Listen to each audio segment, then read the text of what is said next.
Okay, we're here back live. This is Anthony Victoria again, and we're here at the March for Our Lives, San Bernardino. If you see here, everybody is now convened over here by the San Bernardino County Government Center, still in downtown San Bernardino. They walked about a block or so, maybe a couple blocks or so, and now they're here at the Government Center. No more silence! No more silence! Making their voices heard. So. All right! Woo!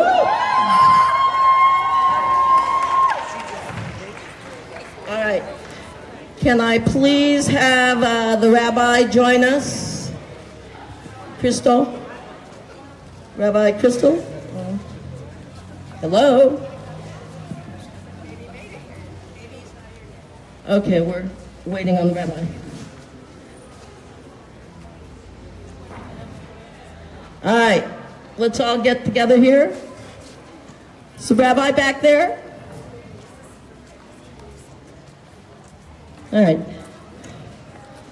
So I'm thinking, Erica, after realizing the amazing person and organizer that your Aunt Denise is, I think she should be up here with us. Denise, where are you? There you are. Denise? You disappeared, Denise. Okay. You think she... Oh, that's a good idea. Denise. I know. All right. Okay, let's go ahead, Erica. You were going to go ahead and start this. I've got the agenda. The agenda goes like... I guess it isn't on agenda. Oh, it's in my bag.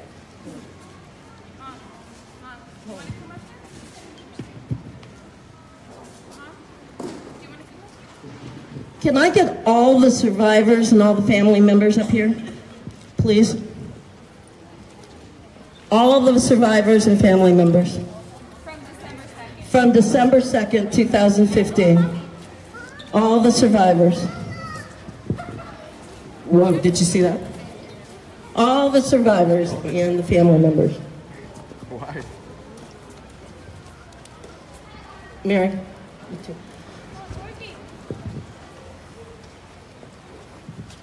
Is this all the survivors and family members? Jessica?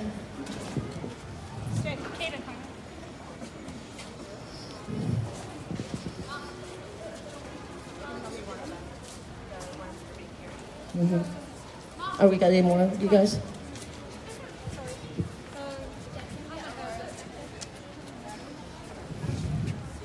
Family members, survivors.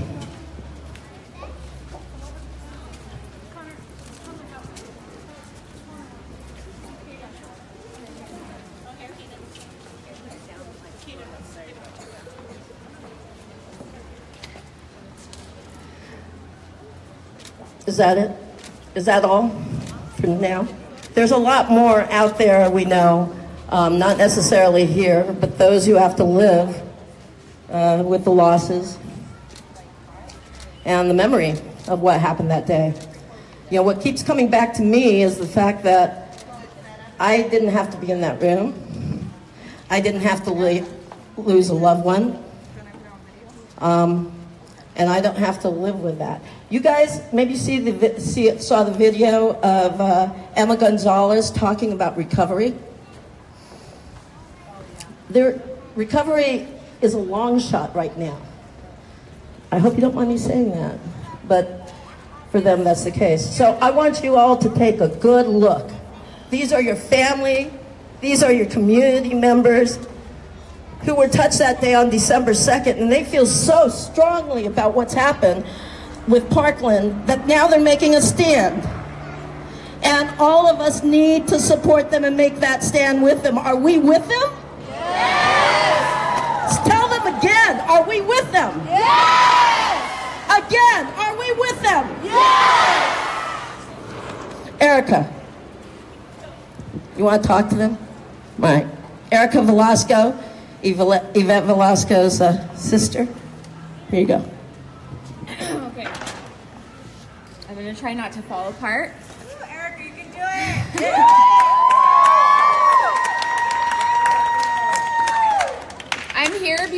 today because my sister was killed brutally on December 2nd, 2015.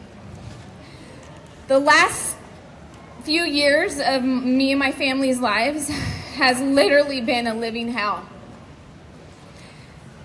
It didn't end on December 2nd. It continues every single day.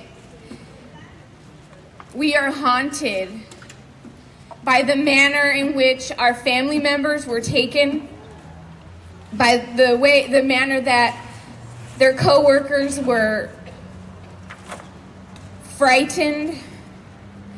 And as Eleanor said, it's the recovery, there is really no recovery.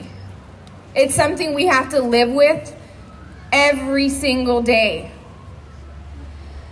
I stand here united with all of you, and it brings me pride to know that so many people stand behind us and what we are trying to accomplish. This is just the beginning. Just the beginning.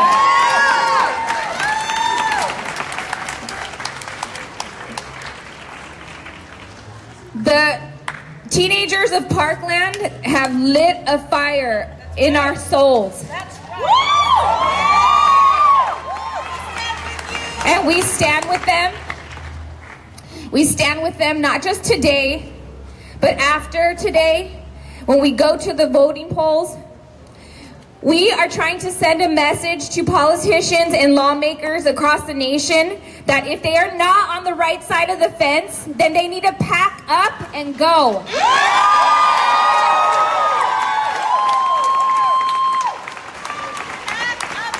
Yes. Pack up and go. Pack up and go. Pack up and go.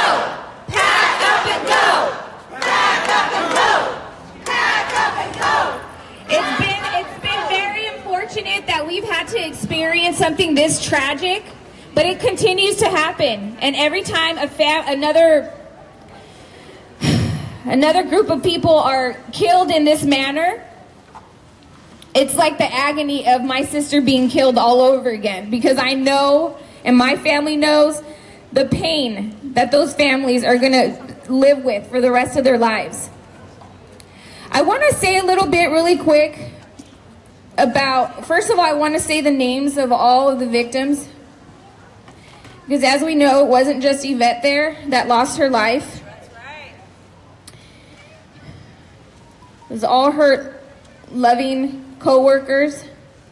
Robert Adams, Isaac Aminos, Bonetta Betbatal, Harry Bowman, Sierra Claiborne, Juan Espinoza, Aurora Godoy, Shannon Johnson, Larry Kaufman, Damian Mines, Tin Nguyen, Nicholas Thessalonius, Yvette Velasco, and Michael Wetzel. All of those people's lives were more valuable than any return on investment that the NRA is getting for their military-style weapons.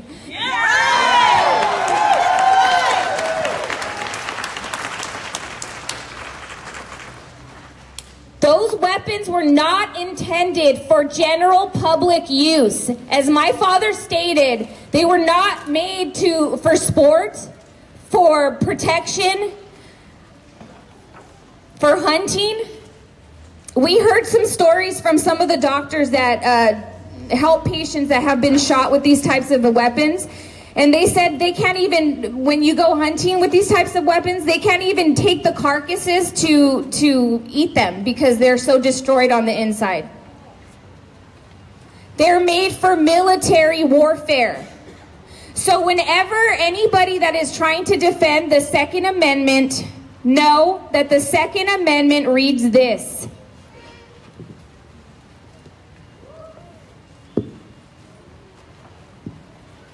I think educating ourselves is probably the most powerful weapon that we could use.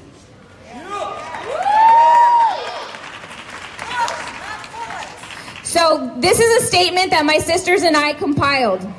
We do support the right to bear arms, but we believe that the Second Amendment needs to be evaluated and acted upon for what it was truly meant for. In 1789 is the time when the Bill of Rights was originally written. At that time, there were not military weapons like the ones we see today.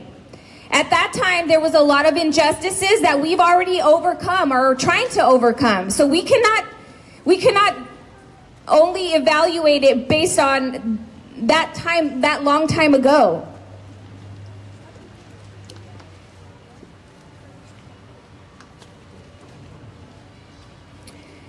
So it was originally written in 1789.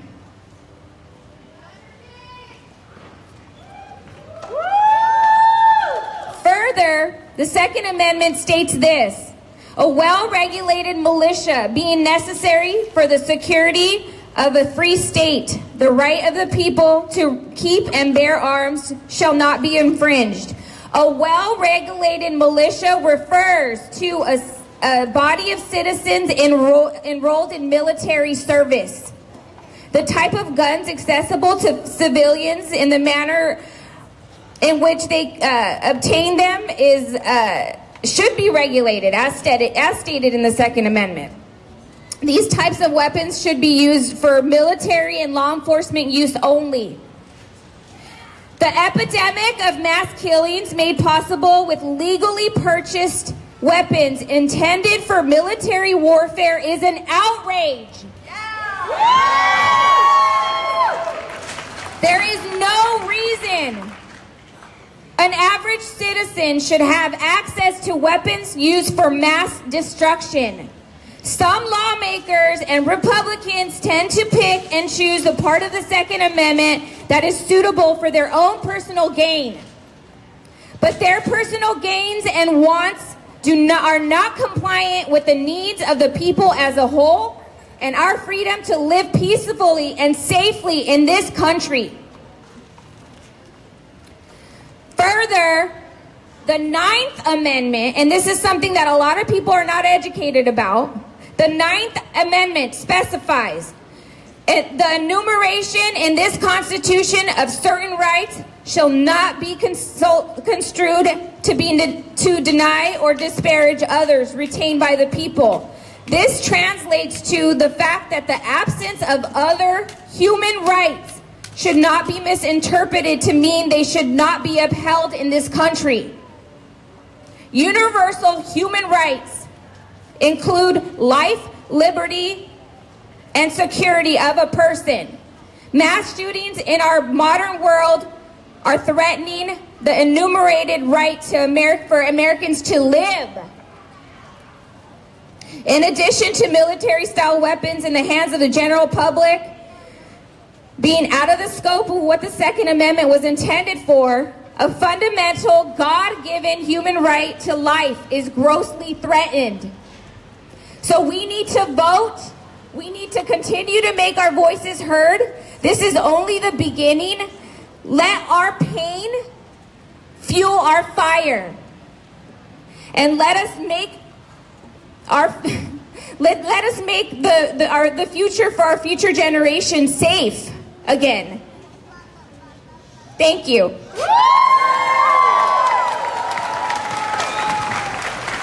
Let's give it up to Erica again. Takes a lot of courage to come up here after what they've gone through. I actually want to bring Denise here, my sister up here, in cause, Denise Velasco. And she's going to work with me on emceeing the rest of this afternoon, okay? Okay. All right, thanks. All right. I see you, Hewitt, back there. Thank you for being here. And thank you, guys. All righty. Can I please have the rabbi come up? Maybe he could say a few words and bless the rest of the afternoon.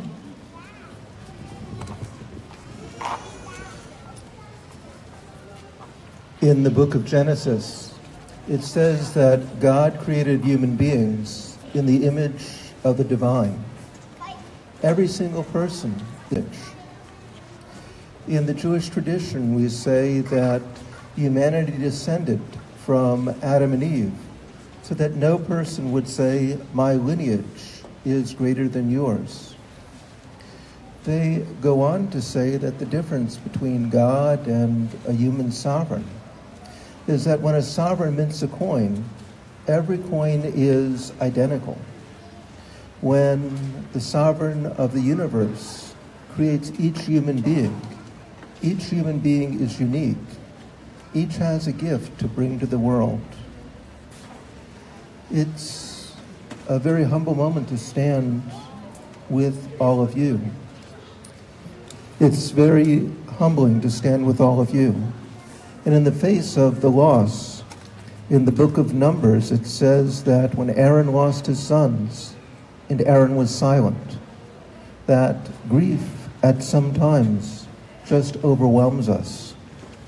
But today we're called to act and to continue with the idea of the rabbis.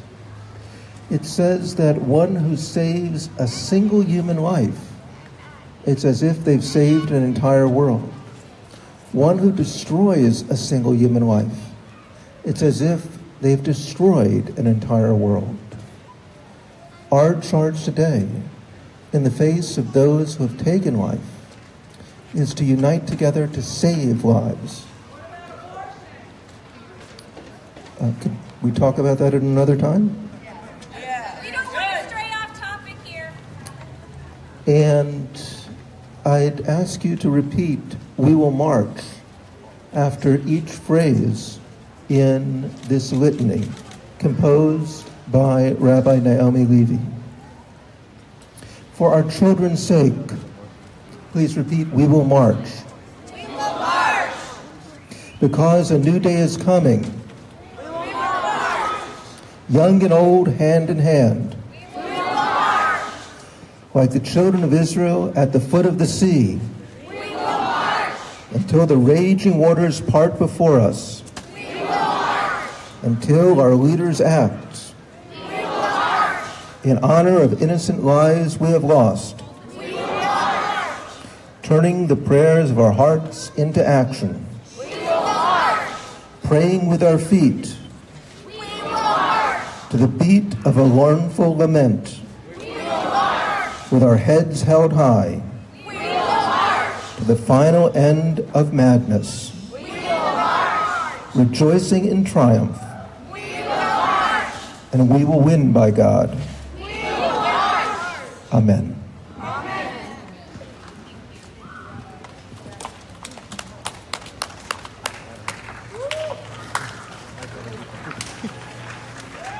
Hello, everybody.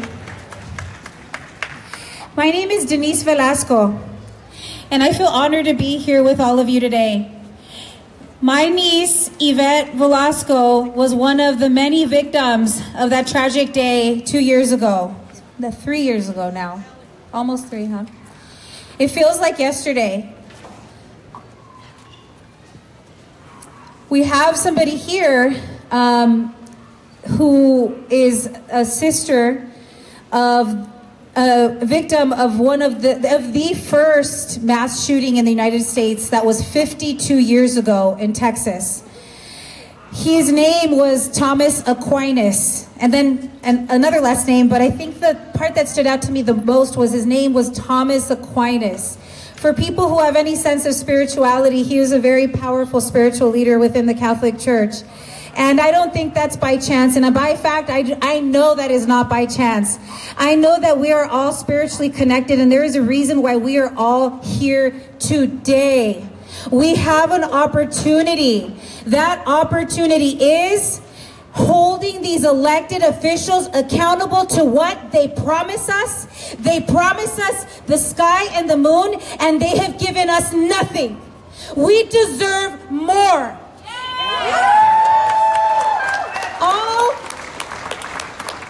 All of these people deserve to be here with us and celebrating their lives. We deserve more. Okay? I'm going to tell you that the courage and the power of the Parkland students is not lost on me. Their standing up has us standing up. Their standing up has our own family addressing deep trauma, deep wounds. What the Parkland students have done is that they've given us hope. They've told us, you know what? We're going to stop having these internal fights between each other. We're going to address the issues we have. Let's take it on. Let's talk about it. We're all connected by an internal feeling of love. Let's do something about that. We're tired of fighting. We're tired of death. We deserve more. We deserve more.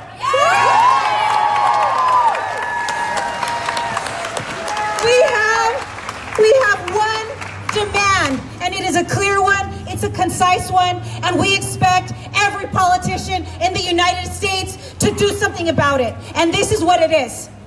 We start with California. California, we begin by demanding the California pension system to divest from any damn company,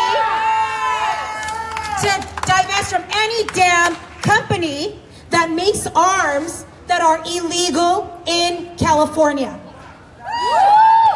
Every one of your hard-earned tax dollars is going towards investing in these killer companies. We have family members, say it ain't so, we have family members that are proud NRA members. We are not against the NRA. What we are against is these companies making weapons with our tax dollars and killing our families. We're done. It's done. We are not going to take it anymore. We demand the divestment of any penny of our tax dollars into these killer companies. Divest now! Divest now! Divest now! We need a divestment. We're gonna I'm gonna end my part of this thing just by saying a quote by Maya Angelou, and it is a guiding light for me in my own life.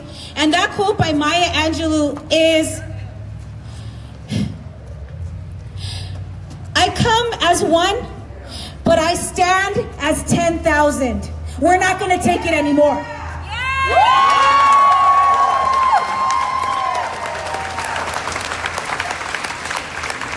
Thank you, Denise. Because we want to make sure to get time for the students to speak and other speakers, the people that have the blue cards, would you raise up those blue cards? Who has the blue cards? Blue cards? Someone has blue cards? They're going to get them to me so that Sergio, all right. Okay. We're going to wait for those blue cards. One of the things I've been able to learn in doing the Healing Groves project is... All right. The Healing Grove project is a project that Mary's and my nonprofit do, which is a healing grove in the name of each victim who was killed in the December 2nd, 2015 terrorist attack. We have done 6 of the 14 groves. The last one was in Norco, which is called Bonetta's Heart. We have done Yvette Velasco's, which is a beautiful labyrinth over at San Sylvain Park. We did a healing grove up in Arrowhead for Mike Wetzel. We did a healing grove for Hal Bowman in Upland. We did a healing grove for Nick Thalasinos in Colton. And Daniel Kaufman we did in Fontana. So we've gotten pretty close to understanding these aren't just numbers, they're names. But one of the most powerful things we've seen through this is what can happen when a number of people come together. And I want to give you this quote that was my life quote and has always been my life quote. And that is by Pierre Teleroute de Chardin. I have lousy French. But basically it says, "Someday after mastering the winds, the waves, the tides and gravity, we shall harness for God the energies of love, and then for a second time in the history of the world, man will have discovered fire. We are going to discover fire with this movement, and all of us are going to be a part of it." With that, I'd like to bring Jolene up. Jolene, vers de vous. We're really honored to have Jolene. She has really one of the most beautiful voices I've ever heard. And Jolene is the daughter of Bonetta Betbadal. Maybe you can raise your hand, the Arlen and the rest of the family. There you are. And she sang a song at Bonetta's Healing Grove that we've asked her to sing here, a cappella. So we ask you if you would just take a moment to listen to this song and understand where it's coming from and how important this issue is. Thank you, Jolene. So this song is called Supermarket Flowers by Ed Sheeran. So, and sorry if I mess up, I was like screaming earlier into like little things, so okay. I took the supermarket flowers from the windowsill. I threw the tea from the cup. Packed up the photo album Matthew had made. Memories of a life that's been loved. I took the gown with some cards and stuffed animals. Poured the old ginger beer down the sink. Dad always told me, don't you cry when you're down. But Mom, there's a tear every time that I blink. Oh, I'm in pieces, yeah, it's tearing me up. But I know a heart that's broke is a heart that's been loved. So I'll sing hallelujah. You are an angel in the shape of my mom. When I fell down, you'd be there holding me up. Spread your wings as you go. When God takes you back, He'll say hallelujah, you're home. I've left the pillows, made the bed, sacked the chairs up, folded your nightgowns neatly in a case. John says he dropped and put his hand on my cheek and wiped a tear from the side of my face. I hope I see the world just as you did, 'cause I know a life with love is a life that's been lived. So I'll sing hallelujah. You are an angel in the shape of my mom. When I fell down, you'd be there holding me up. Spread your wings as you go, and God will say hallelujah, you're home.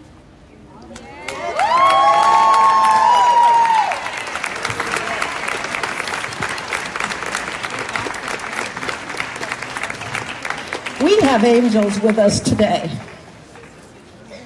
We have angels today that we are not going to forget. And we have a future to ensure. And we're going to start out with Erica right now, telling us about that future she wants. All right, Erica, come on. Hello, everyone.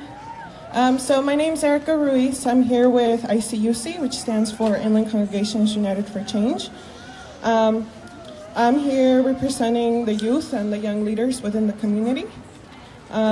So I am here today because the safety of our students is crucial. It's a reality that marginalized students often become victims of a system that criminalizes them instead of protecting them. In the aftermath of the shooting at Columbine, there was an increase of surveillance, screening, and random searches, with schools that have majority students of color being 8 times more likely to engage in this than majority white schools with higher disciplinary offenses. Our students don't feel safe. Even though security procedures have increased, there have still been 200 school shootings in the United States since 1999. The presence of school security guards and police officers on campus only teaches students that they're criminals.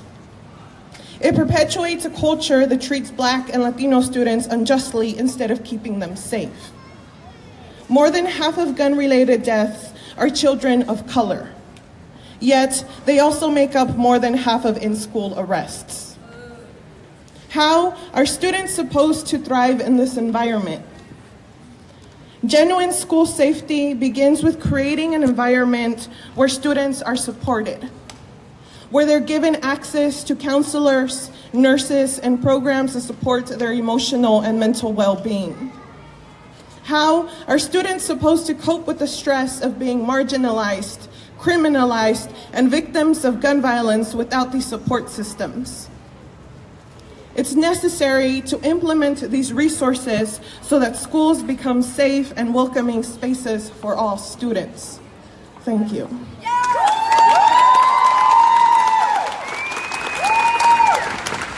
Thank you so much. I'd like to have Connie Leyva come up and speak. For those of you who don't know who Connie Leyva is, she has been one more student? Okay, so we'll have Connie after. Come on.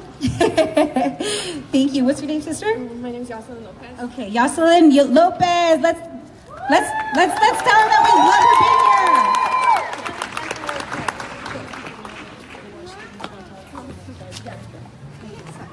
Good morning, everyone. My name is Jocelyn Lopez, and I am a senior at Arroyo Valley High School and a leader with ICUC. Today, we gather to stand against gun violence and what it has done to our school and our communities. The effect that it has had on our students, such as myself, has prompted us to call action to end this. We are tired of the massacres occurring in our schools. Across the nation, today's marches were organized by students to stop fighting the violence across the nation. Like all across the nation, we are asking that everyone that is over 21 to step aside. And if you are under 21, to please come to the front.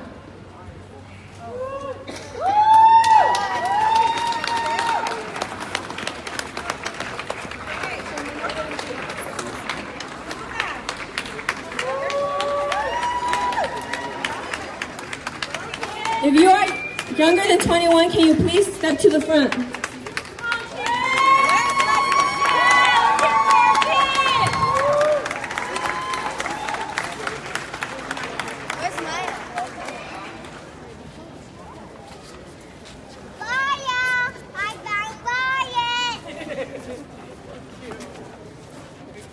Can we please hear it for our youth?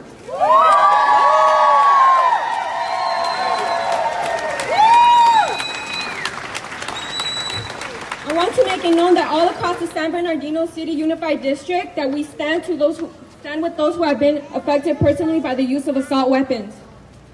All students, regardless of race, gender, sexuality, religion, or citizenship, deserve welcoming, safe, and supportive schools. After the tragedy in Parkland, we began to hear a national conversation about school safety. The NRA and their supporters want us to believe that safer schools means more guns, on-campus police, metal detectors, and further criminalization of our students. But we know this is farthest from the truth. Zero-tolerance policies that were created after the Columbine massacre almost 2 decades ago made suspensions and expulsions go up exponentially, while real solutions focused on supporting students' mental health needs were ignored. We are here to say it is time for our districts all across the country to stop with the zero-tolerance policies and instead begin to invest in the mental wellness of our students. Today, we hope to capture the attention of those who are responsible for allowing these weapons onto our streets and in the hands of our minors. We will make it known that we are the future and that we will make change happen. Woo!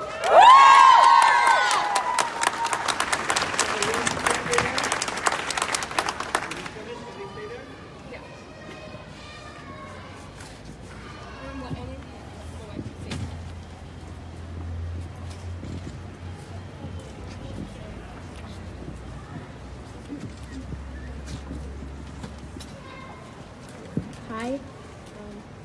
I didn't prepare a fancy speech, so you already know this isn't going to be as good as everybody else who's gone up, but... Speak from the heart.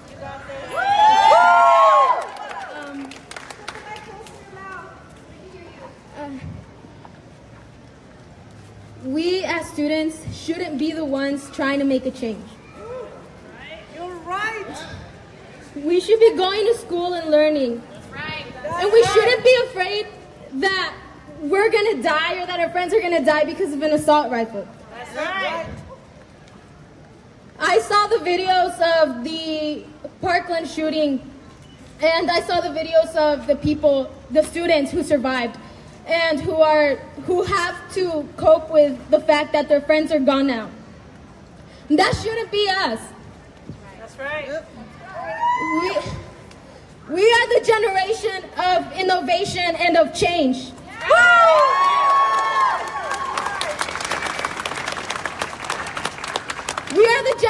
celebration of unity and love and strength. And those are qualities that no politician will ever take away from us. We will keep fighting until every student in the nation is safe.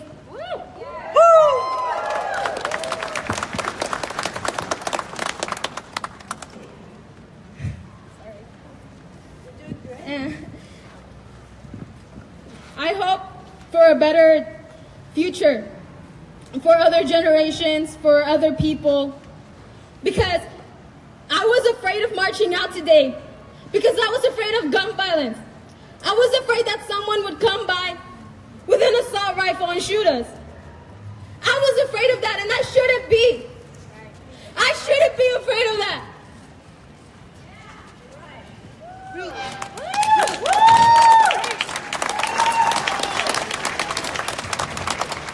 I haven't, thank God, experienced anything like that, but to all the families who have had to suffer, who have had to watch their family members buried, I'm so sorry. I'm sorry that we didn't do anything earlier. Never again. Never again. Never again. I'm sorry that we didn't step forward earlier. And that all those other students had to die. I'm so sorry. But we're making a change today. The world will change. The nation will change because we are causing a change. And we will move forward together. Thank you.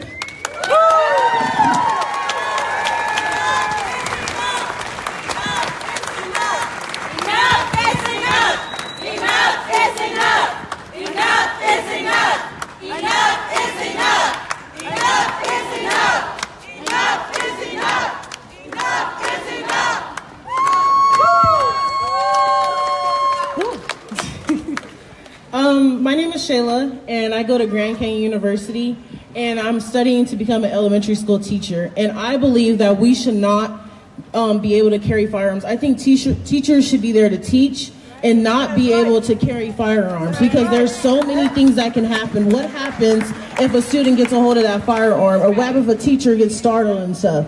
And I just want to personally thank everybody for coming out. And I just want to say to the family, I'm praying for you, and I love all you guys. I don't even know who you are, but I just love all you guys because you guys are so amazing. And I want to thank you guys from my heart, and I want LP families for coming out. And yeah, thank you.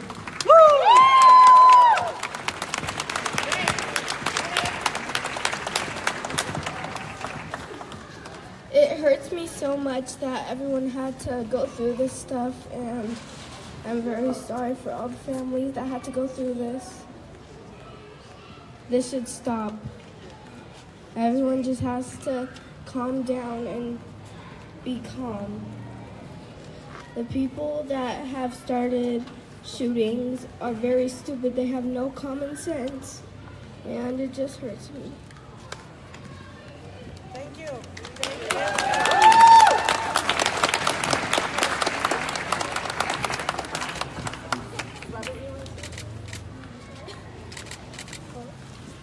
I would just like to thank everyone for coming out today, for supporting the family. There are many families that have seen their loved ones pass, and I would just like to ask for parents who are out there that you can start teaching your kids now to love and to not bully people, because mainly this is where it starts, from bullying, and so that's when people deal with problems. And emotionally, I know that I have dealt with problems. And I would just like to say that for the people who are hurting out there, that it doesn't matter even if you do or don't know them. If for people, just compliment them, because you don't know if they're on the verge of having an assault weapon or anything with them, that if you say something positive, that it can make their day, that they're on the verge of doing something that whatever happens, parents, just teach your kids to love people, and no matter who they are, no matter what gender, sexuality, anything, that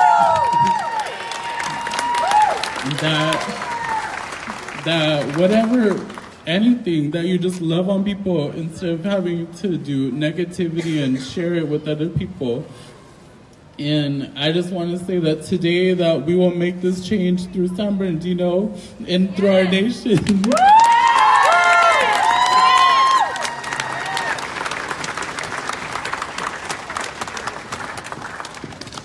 Jocelyn Verdehue would like to say a few words, Bonetta's daughter.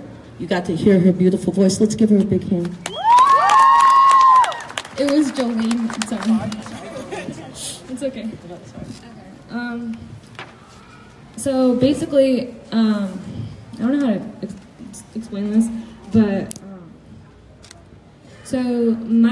I go to John F. Kennedy Middle College High School, which is located in Norco, California.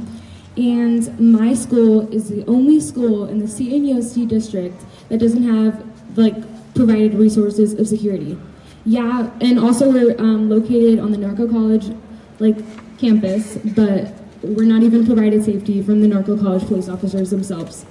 And a couple weeks back, we got a shooting threat to Norco College, and it was kind of undermined, but the guy got caught, got taken away and stuff like that. But what is it? Also, the Parkland shooting, it brought action to my school.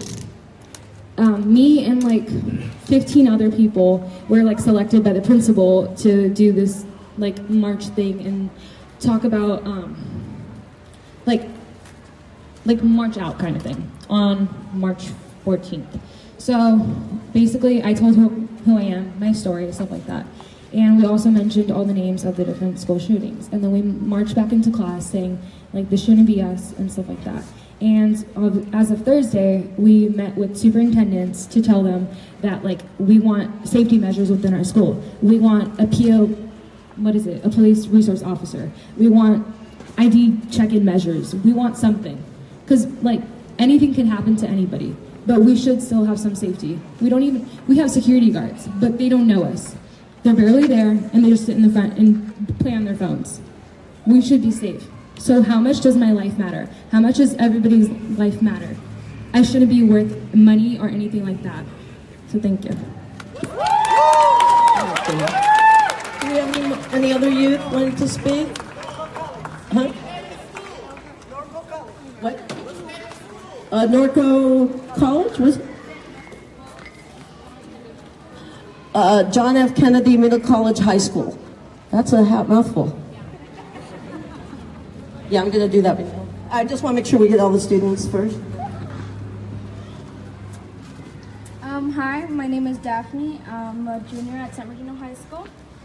March 14th, there was the national walkout, and our school definition of walkout was sending all kids to the gym, give them an index card, and writing to their legislator of how they feel about it.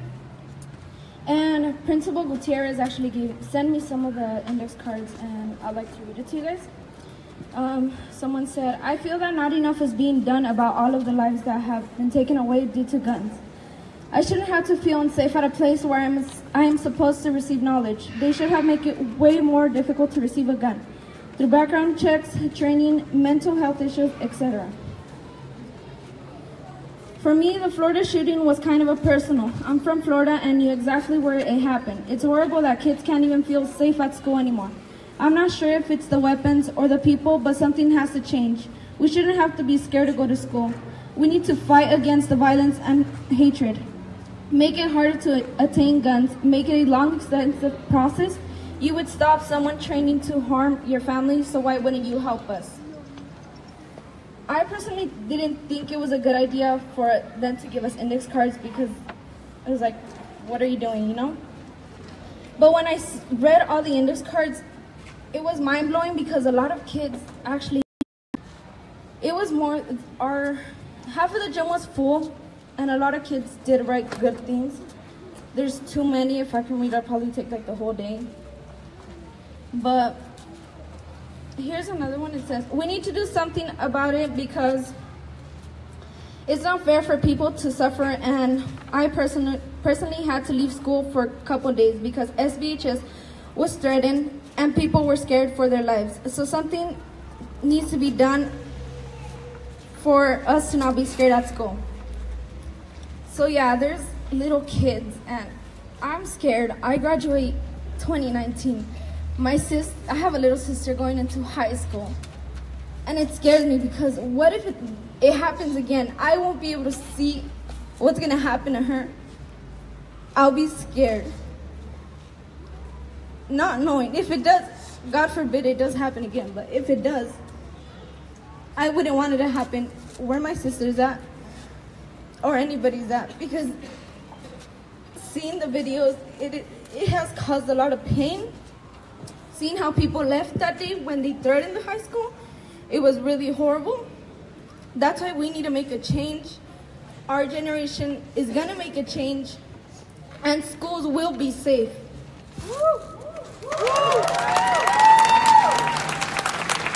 With youth like that, right? I would also like to add that we will be having a walkout on April 20th, and we will meet at the San Bernardino City Unified School District at 2:30 p.m. Flyers will be passed around. Enough is enough. We call BS. All righty. And we're going to support them, right? Yes. What was that? Yes. April 20th, where are you going to be? You're going to meet with the students, right? Yes. That's right. I want to take a moment. We have Mary Petit, who's going to say a couple of words about the Healing Grove Project and the reason why she's here. She's been an activist for 9 years here in the region, and there you go. Thank you, Eleanor. Thank you. Yes, I'm with the Healing Grove Project, but the reason I'm here is two reasons. One is to lend my voice to all of your voices, to the students that are here, the families that are here, for what we want and we need in our community. We need to be safe. We are marching for our lives. The second reason I'm here is I have a different hat on today. I'm here as an individual. I'm not representing my nonprofit or anything. I'm an individual. And we, the people here, we have the power. Our elected officials don't, insofar as we put them in office. We need to demand that they listen to us. You don't want to have people up here at the mic for a photo op. You don't want to have them up here to say, oh, you guys are so courageous. Well, they've never been in your shoes. And if they don't come on board to what we want, it's very simple. We, the people, vote them out, and they are fired, including